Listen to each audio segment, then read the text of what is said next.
Bonjour à tous, bienvenue pour un nouveau podcast d'Actu MMA. D'ailleurs, déjà, bonne année pour tous ceux qui voient la vidéo. On est en janvier 2024.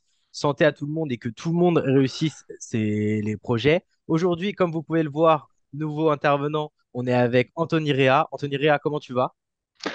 Bonjour Anthony, bonjour à tous, ça va très très bien pour cette nouvelle année. Content de vous rejoindre pour cette nouvelle aventure. Donc, comme vous pouvez le voir, Anthony Rea, combattant de MMA Pro, 55 combats en professionnel, ce qui est quand même énorme, toujours actif.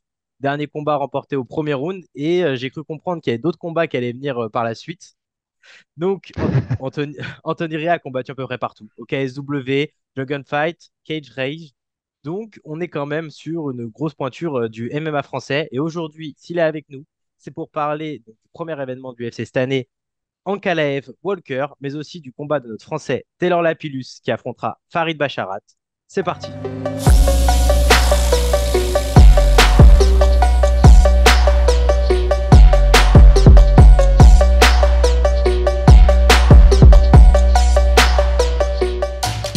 Paris sur le MMA avec Unibet. Quelle sera l'issue du combat? Une soumission? Un KO? Paris sur l'appli numéro 1 avec Unibet. 100 euros de bonus sur ton premier pari. Donc, le 13 janvier marquera le premier événement UFC en 2024.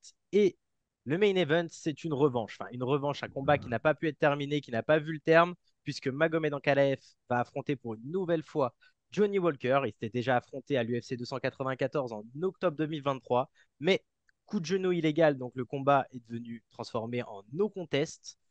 Et donc, revanche le 13 janvier. Donc, si on écoute un peu les bookmakers, Anthony Rea, je vais te poser la question après.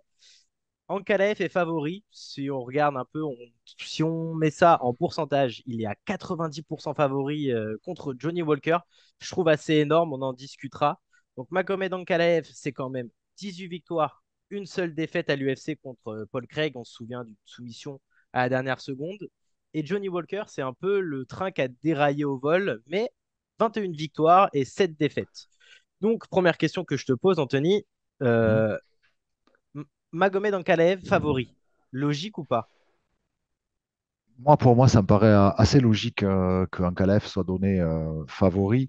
Voilà, il est sur une très belle dynamique. Il est sur 9 victoires en fait à, à l'UFC depuis sa dernière défaite, quoi. Et en fait, c'est quand même le combattant qui a le vent en poupe en ce moment dans la catégorie. Il a quand même fait un match nul contre Blachowicz. Enfin bon, c'est quand même Jean Blachowicz, c'est quand même le très haut du panier. Johnny Walker, il est dans une période, même s'il est en ce moment sur 3 victoires consécutives, bon voilà, on voit avant, c'était un peu plus compliqué. Il a perdu 2 combats consécutifs, il en avait gagné un, il en avait perdu 2 autres. On sent que il y a eu beaucoup d'espoir mis en Walker il y a de ça quelques temps, et on sent que c'est pas la meilleure période en ce moment pour lui. On n'en a pas vu assez sur le premier combat pour vraiment se donner une idée du combat et de ce que ça aurait pu donner comme résultat. Mais bon, on sent que ça va être quand même compliqué face à un KLF. Voilà.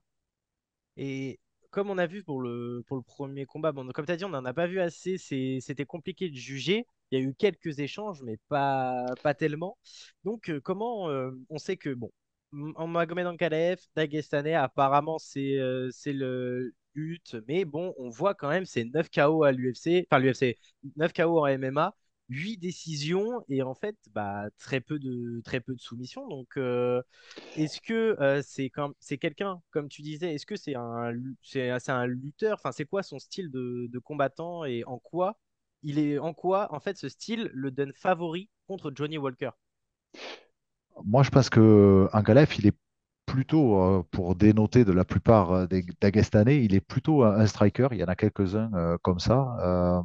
Après, bien évidemment, de toute façon, dans les pays de l'Est, comme d'ailleurs aussi aux États-Unis, tout le monde fait de la lutte aussi. Donc, quand on dit, ouais, c'est plus un striker, c'est voilà, il est plus striker, mais il sait très, très bien lutter. Il est très complet.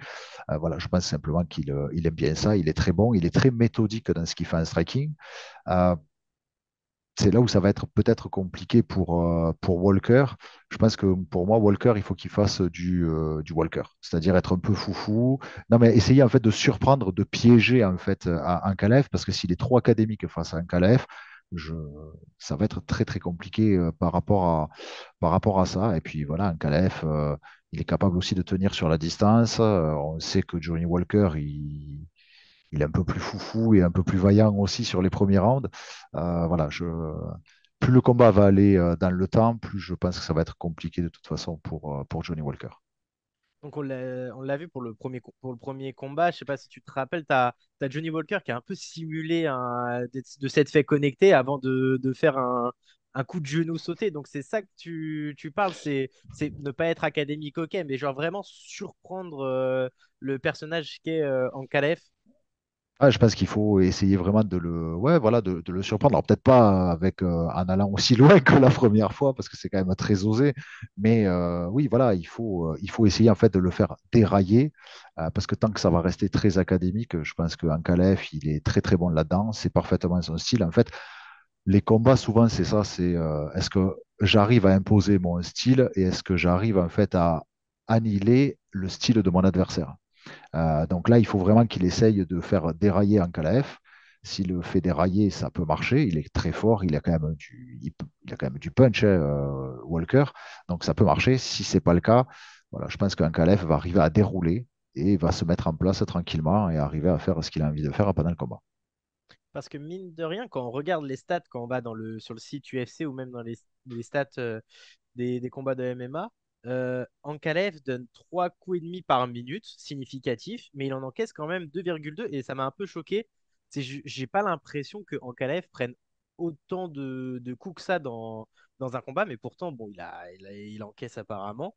Et les stats sont plus élevés des deux côtés pour Walker. C'est 3,87 coups encaissés par minute, coups mis, pardon, coups mis, Mhm. significatif mis par minute et 2,64 encaissés. Est-ce que ce style de combattant, quand il s'affronte, ça veut dire je touche pas mal, j'encaisse pas mal, est-ce que ça promet quand même d'être un combat assez ouvert et très engagé? Moi, oui, moi je pense. De toute façon, on en a déjà eu un bref aperçu lors de la première rencontre. Je pense que de toute façon, ça va pas, oui, ça va pas tourner autour du pot, comme on dit, pendant 10 000 ans, hein. De toute façon, on voit très bien le style des combattants. Et les stats le confirment. Voilà, le seul problème, c'est que quand on est surtout dans ces catégories de poids-là, il faut essayer de plus en donner que d'en prendre. Donc, voilà, parce que ça peut très vite tomber. Mais je pense que ça va être un combat dans tous les cas qui est très ouvert. Donc, bah, bien évidemment, Ankalaev, je ne me rappelle pas l'avoir vu prendre un knockdown. Lui, bah, de toute Non. façon, il n'a jamais été MKO, mais j'ai jamais vu prendre un knockdown. Est-ce que Johnny Walker, s'il a un chemin vers la victoire, c'est comme tu as dit, si ça va à la décision, tu as bien dit que c'est Ankalaev qui, normalement, gagnerait le combat. Enfin, il y a plus de voix vers la victoire pour Ankalaev à la décision que Johnny Walker. Donc, comment, en fait, à part le faire sortir de son match, comment Johnny Walker peut battre Ankalaev dans les 3, peut-être 4, je sais pas, premier round? Moi, je pense que Walker peut le gagner de plusieurs manières. En fait, tout va dépendre comment le combat va se dérouler, bien évidemment. Mais Walker, il peut arriver à surprendre. Il a déjà fait pendant de nombreux combats. Il est, voilà, et c'est quand même quelqu'un qui tape fort, qui est assez complet. Il peut arriver à surprendre un Calef. Après, voilà, sur le papier, si on met toutes les stats, qu'on compare un peu la forme du moment, etc., l'avantage va en Calef. Voilà. Après, Johnny Walker, je pense qu'il a beaucoup d'armes, mais même aussi au sol, hein, pour arriver à, ça va être tout simplement, est-ce qu'il va arriver à, par exemple, ou si ça va au sol, ne pas être en situation inférieure et surtout ne pas se laisser enfermer par Ankalaev qui pourra aussi, s'il trouve que le combat devient un peu trop difficile et qu'il n'arrive peut-être pas à le finir, ben, aller vers la décision et en fait le coller contre la cage, le mettre au sol, faire du contrôle et pas trop chercher forcément à faire de la finalisation et en fait gagner ses points pour arriver tranquillement, enfin tranquillement, entre guillemets, à la victoire par décision. Voilà, ça va aussi dépendre de la forme mentale, on va dire, de Walker. Voilà, on sait aussi qu'il est un peu, Oui. c'est un personnage, donc ça va dépendre. Il est un peu up and down, donc ça va dépendre comment on va le trouver ce jour-là dans la cage. J'ai fait quelques recherches sur les stats des coups et je voulais savoir avec toi si ça va changer quelque chose sur ce type de combat-là parce que Bon, ils sont à peu près complets, même si comme tu l'as répété depuis tout à l'heure, Ankalaev a l'air d'être quand même un peu plus fort sur certains domaines. Euh, Ankalaev, quand il frappe, c'est souvent à la tête et au corps, presque jamais les jambes. Mais Johnny Walker, c'est surtout tête et jambes, mais presque jamais le corps. Est-ce que ça va changer quelque chose, en fait, ce style de combat debout sur le combat comme Walker va vraiment taper les jambes? Est-ce que ça va vraiment changer quelque chose sur peut-être la lutte, comme tu as dit, qui va vouloir le coller, ou ça va changer quelque chose sur sa manière de striker et dire attention, ma jambe, faut pas que je la mette trop en avant. Ça peut arriver à modifier un Calef. Walker a une attitude dans ses appuis qui est un peu plus, on va dire, du pied-point. Donc avec des appuis un peu plus resserrés, on va dire un peu plus 50-50 au niveau des appuis, comme on voit un pied-point avec coup dans les jambes, justement. Alors qu'un Calef a une base qui est des fois un peu plus large en termes d'appui. Euh, et du coup, effectivement, les coups de pied dans les jambes, ça peut devenir effectivement une arme parce qu'on a des positions comme ça très basses, très ancrées au sol. Ça veut dire que c'est très compliqué de bloquer dans tous les cas les low kicks, même si on sait qu'à MMA, il n'y en a pas beaucoup qui les bloquent. Mais en fait, dans l'idée, il faut ou arriver à sortir et re-rentrer. Ce que faisait par exemple McGregor avant son combat contre Justin Gaethje, où il a été très figé alors qu'il a une position qui est très large. Il faisait beaucoup de in and out. Voilà, je suis dedans, je rentre, je frappe, je ressors, et quand la personne balançait en fait un low kick, il n'était McGregor ou plus. Rabib? McGregor ou Non, non, Rabib? non, non, non, McGregor. Mais Pour moi, c'est le. Et McGregor pour moi, contre c'est. Gage? Non, non, non. Euh, Par exemple, le combat qu'il a fait contre Dustin Poirier, Dustin quand Poirier, oui, parce que tu avais quand il dit s'est fait. Gage, Ah, c'est pardon, pour pardon, ça. pardon, ouais, ouais, non, pardon. Je me suis trompé contre Poirier. Poirier. Ça a été on va dire, le gros défaut. Il avait la même base d'appui, mais il n'avait plus du tout la mobilité qu'il a avec ces appuis-là. Donc, ça peut être quelque chose dont peut tirer parti Walker. Voilà. D'accord. Donc voilà, s'il y a vraiment très peu de chemin en fait pour la victoire pour Walker. Et en ce qui concerne bon, les bookmakers, on va faire un peu les pronostics. Pour ce combat-là, je vais d'abord commencer par le mien et tu me diras ensuite si toi tu es d'accord ou pas. Pour Ankalaev Walker, pour le premier combat, j'étais vraiment persuadé que Walker pouvait créer une surprise, entre guillemets. Je sais pas pourquoi il y avait ce sentiment de Walker va faire la surprise. Je vois pas Ankalaev battre Johnny Walker. J'ai envie d'y croire à cette histoire de rédemption de Johnny Walker, qui va retrouver Hill ou Pereira ou Jiri en haut. Mais là, en fait, plus le temps avance et j'ai peur que Ankalaev salisse le combat et donc va gagner seulement à la décision en synchrone comme il le fait à chaque fois. Donc pour moi, c'est mon pronostic quand même. Bon, j'avoue, je prends pas tellement de risques en disant que Ankalaev, pour moi, gagnera à la décision. T'en penses quoi, toi? Je suis parti sur le même type de pronostic. Je vois un Calef à la décision, voire peut-être selon sa volonté aussi et comment le combat va se dérouler, ou sinon ça sera peut-être un TKO, mais sur la fin du combat. Voilà, c'est-à-dire Ah, tu vois, sur le long terme, vraiment, tu le vois ouais, épuisé. sur le long terme, parce que je sais que Walker, c'est pas quelqu'un qui. Ah, il s'ennuie un peu en fait aussi quand les combats commencent à durer, c'est pas son truc quoi. Voilà, il aime quand ça va vite et fort et voilà. Donc je pense qu'un Calef, moi je vois un Calef quand même aller à 80-90% gagner à la décision Ok. également. Bon, ouais, au moins, ça c'est dit. On va passer au deuxième combat de la soirée qui nous intéresse plus, nous, Ah oui, Français. Taylor Lapillus en carte préliminaire qui va affronter Farid Basharat. Donc Taylor, petit cours d'histoire, mais très très rapide. Taylor, c'est quand même 19-3 19-3 en MMA. Il a été à l'UFC un temps, il a fait 4 combats, il est parti, puisqu'ils l'ont coupé. On ne sait pour quelle raison, seul c'est lui le ça. sait. Et il revient donc UFC Paris, Kaolam Longran, il gagne à la décision. C'est le Taylor qu'on connaissait avec un bon game plan bien fait. En plus, surtout qu'il le prend en short notice, c'est pas lui qui devait affronter. Il a quand même eu une force mentale assez rude Ouais. et il a toute la connaissance qu'il faut pour battre Kaolan Lundgren. Il revient contre Farid Basharat, 11-0. C'est son deuxième combat à l'UFC. Lui aussi qui avait combattu à l'UFC Paris, qui avait gagné par soumission au premier round. Est-ce que ce serait pas un piège pour Taylor Lapillus, ce Farid Basharat? Ça pourrait éventuellement l'être. Sur le papier, ça ça paraît être un piège. Après, très honnêtement, je pense que quand même, même si son adversaire est très très fort et qu'il est invaincu, je pense que l'avantage de l'expérience est du côté de Taylor. Voilà, comme tu l'as rappelé, il a déjà combattu à l'UFC. Derrière, il a pris la ceinture, double ceinture au GMC, euh, la ceinture du ticket au Canada, la ceinture de l'ARES. Il a de l'expérience, hein. Taylor, il a une intelligence aussi de combat, le fameux Fight IQ dont on parle beaucoup. Voilà, il est très bon là-dedans. Je pense qu'il a très bien préparé le combat. Ça va être toujours pareil. Il faut pas qu'il se fasse enfermer. On voit très bien les stats, mais j'imagine que tu vas en parler après. Euh, on voit son adversaire est beaucoup porté sur le grappling. La plupart de ses victoires sont par soumission. Alors même si on sait, quand on regarde aussi le palmarès de Taylor, ben, le soumettre, faut se lever tôt le matin aussi.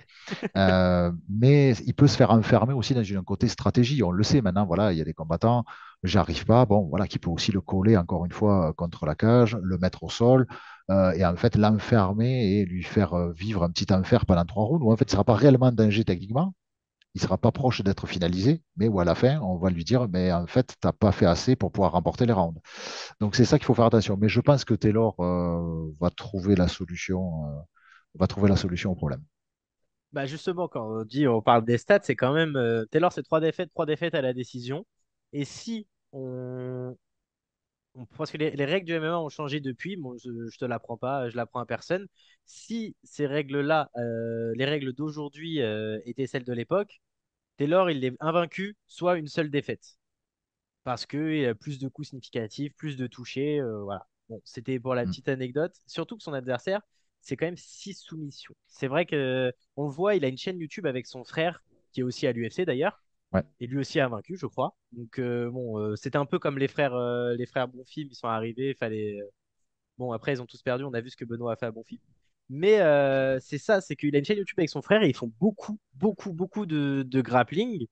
Bon, il cache un peu son striking, parce qu'il l'a montré à l'UFC Paris qu'il savait quand même un Oui, peu se oui. battre. Et pour arriver en MMA, quand même, il faut savoir faire énormément de striking. Et c'est en fait, quand tu parles de ce game plan de coller et de gêner, c'est ce qu'a essayé, pardon, je vais y arriver, ce qu'a essayé de faire Kaolon Logran à Taylor pour son premier combat. Mais on l'a vu que, en fait, on s'est dit que, on le savait déjà que Taylor avait une très bonne anti-lutte. Pat un peu du MMA Factory qui arrivait un peu à gérer cette anti-lutte. Et Taylor, déjà pour le finir, faut se lever tôt. Mais pour le lutter, Ah oui, je oui. trouve, en fait, je trouve que son anti-lutte, elle est, en fait, c'est quand bien même américain, européen ou même dagestanais, enfin, faut aller le coller. Taylor, il a des longs membres et il arrive à bouger un peu ses mains. Il arrive énormément à se déplacer. Il est très souple. C'est en fait, en fait ok, je comprends pas dans quel monde Taylor n'est pas favori dans ce combat-là alors que les bootmakers le mettent perdant à Mm. 45%. Ouais. Bah, c'est peut-être la hype qu'il y a. Mais j'ai l'impression, de toute façon, du moment qu'on prend quelqu'un qui est invaincu ou qui a une seule défaite, de suite, c'est toujours très flamboyant. Alors, encore une fois, je dénigre pas son adversaire, hein, il a un très bon palmarès, c'est pas la question, mais euh, je pense qu'il n'a pas affronté encore quand même de gars du calibre, en fait, quand même, de Taylor. Voilà. Et je pense que Taylor, quelque part, il est un peu sous-estimé. Je ne sais pour quelle raison, très honnêtement.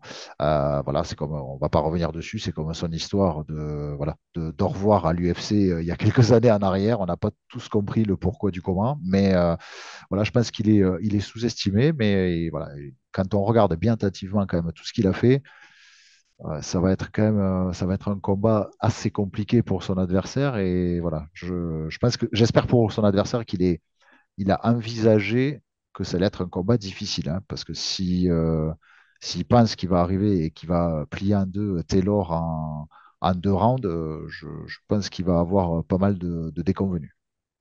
Mais justement, c'est que on se rend pas compte, c'est que Taylor, sur le classement Fight Matrix, il est 46e mondial.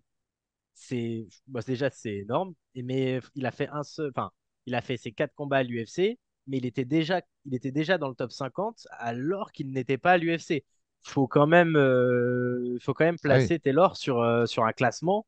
C'est que, et encore, quand 46e mondial, euh, le Français le plus proche hors UFC, c'est Saladin, qui était, je crois, 25e ou 30e pour les featherweight. Mais quand tu es 46e mondial dans une catégorie comme les bantam, qui est extrêmement fournie, c'est que quand même, tu as un certain niveau et qu'on reconnaît comme professionnel. Une très ah oui, bonne anti-lutte. C'est souvent du toucher-sorti. Et c'est pour ça que dans ce qui va venir dans les pronos, donc, pour la partie prono, c'est que en ayant vu des combats de Taylor, à moins d'un lucky punch, hein, bien évidemment, d'un game plan très bien bien sûr. travaillé, je vois pas qui peut terminer Taylor à part un mec du top 5, du top 10 de l'UFC. Mm. C'est.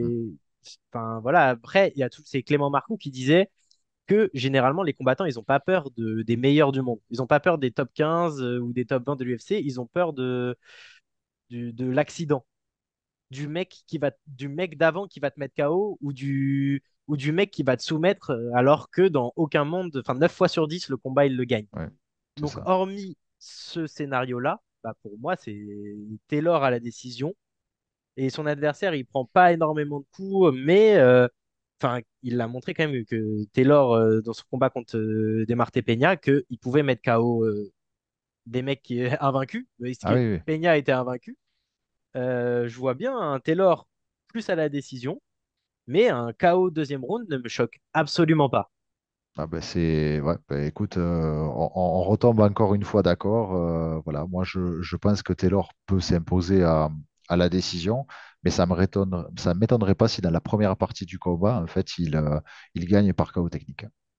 Voilà, Ah par ouais, un donc KO, ouais, donc, ouais, un KO ou un arrêt, machin, ça m'étonnerait pas parce qu'il a tout ce qu'il faut. Voilà, et encore une fois, il nous a montré qu'il pouvait mettre des KO, qu'il frappe fort, qu'il a encore une fois, comme tu le répétais, il a une très bonne anti-lutte. euh, il a toutes les armes qu'il faut pour contrer, encore une fois. Alors peut-être que, je sais pas, c'est peut-être nous que finalement qui ne sommes pas objectifs et trop chauvins, mais pour moi, très honnêtement, euh, c'était pas forcément très justifié de mettre Taylor, on va dire, en underdog. Voilà, pour moi, ça m'aurait pas choqué du tout. Et bien au contraire, moi, je l'aurais mis plutôt comme favori sur le combat.